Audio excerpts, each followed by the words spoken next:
5 ಬಾರಿ ವಿಶ್ವಕಪ್ ಗೆದ್ದಿದ್ದ ಬ್ರೆಜಿಲ್ ವಿಶ್ವ ಫುಟ್ಬಾಲ್ನ ದಿಗ್ಗಜ ತಂಡ.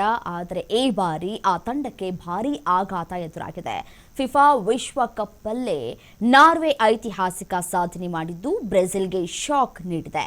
ಎರ್ಲಿಂಗ್ ಹಾಲೆಂಡ್ ಮಿಂಚಿನ ಪ್ರದರ್ಶನದ ಮುಂದೆ ನೇಮರ್ ಪಡೆ ಮಂಕಾಗಿ ಬ್ರೆಜಿಲ್ ಟೂರ್ನಿಯಿಂದಲೇ ಹೊರಬಿದ್ದಿದೆ. 2026ರ ಫಿಫಾ ವಿಶ್ವಕಪ್ನಲ್ಲಿ ನಾರ್ವೆ ತಂಡ ಐತಿಹಾಸಿಕ ಗೆಲುವನ್ನ ಸಾಧಿಸಿದೆ. 5 ಬಾರಿಯ ವಿಜೇತ ಬ್ರೆಜಿಲ್ ತಂಡವನ್ನ 2-1 ಅಂತರದ ಗೋಲುಗಳಿಂದ ಸೋಲಿಸುವ ಮುಖಾಂತರ ಮೊದಲ ಬಾರಿಗೆ ಕ್ವಾರ್ಟರ್ ಫೈನಲ್ಗೆ ಪ್ರವೇಶಿಸಿದೆ. ಈ ಪಂದ್ಯದಲ್ಲಿ ನಾರ್ವೆಯ ಸ್ಟಾರ್ ಆಟಗಾರ ಎರ್ಲಿಂಗ್ ಹಾಲೆಂಡ್ 79ನೇ ಮತ್ತು 90ನೇ ನಿಮಿಷಗಳಲ್ಲಿ 2 ಅದ್ಭುತ ಗೋಲುಗಳನ್ನು ಗಳಿಸಿ ತಮ್ಮ ತಂಡಕ್ಕೆ ಐತಿಹಾಸಿಕ ಗೆಲುವನ್ನು ತಂದುಕೊಟ್ಟಿದ್ದಾರೆ.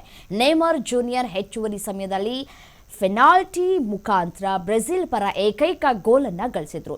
ಆದರೆ ತಂಡದ ಗೆಲುವಿಗೆ ಇದು ಸಾಕಾಗಲಿಲ್ಲ. ಅಲ್ಲದೆ ಈ ಪಂದ್ಯದಲ್ಲಿ ಬೇರೆ ಯಾವುದೇ ಬ್ರೆಜಿಲ್ ಆಟಗಾರ ಗೋಲನ್ನ ಗಳಿಸಲಿಲ್ಲ. ಮೊದಲಾರ್ಧದಲ್ಲಿ ಗೋಲನ್ನ ಗಳಿಸುವಲ್ಲಿ ವಿಫಲವಾಗಿದ್ದರು. ನ್ಯೂಜೆರ್ಸಿಯ ಕ್ರೀಡಾಂಗಣದಲ್ಲಿ ನಡೆದಂತಹ ಬ್ರೆಜಿಲ್ ಮತ್ತು ನಾರ್ವೆ ನಡುವಿನ ಪಂದ್ಯದ ಮೊದಲಾರ್ಧವು ಗೋಲು ರಹಿತವಾಗಿ ಕೊನೆಗೊಂಡಿದೆ.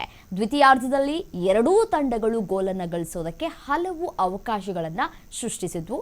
79ನೇ ನಿಮಿಷದಲ್ಲಿ ಎರ್ಲಿಂಗ್ ಹಾಲೆಂಡ್ ಅದ್ಭುತ ಹೆಡರ್ ಮುಖಾಂತರ ನಾರ್ವೆ ಪರ ಮೊದಲ ಗೋಲನ್ನು ಗಳಿಸಿ ತಮ್ಮ ತಂಡಕ್ಕೆ 1-0 ಮುನ್ನಡೆಯನ್ನ ತಂದುಕೊಟ್ರು. ನಂತರ 90ನೇ ನಿಮಿಷದಲ್ಲಿ ಹಾಲೆಂಡ್ ಮತ್ತೊಂದು ಗೋಲನ್ನು ಗಳಿಸಿ ತಂಡದ ಮುನ್ನಡೆಯನ್ನ ದ್ವಿಗುಣಗೊಳಿಸಿದ್ರು.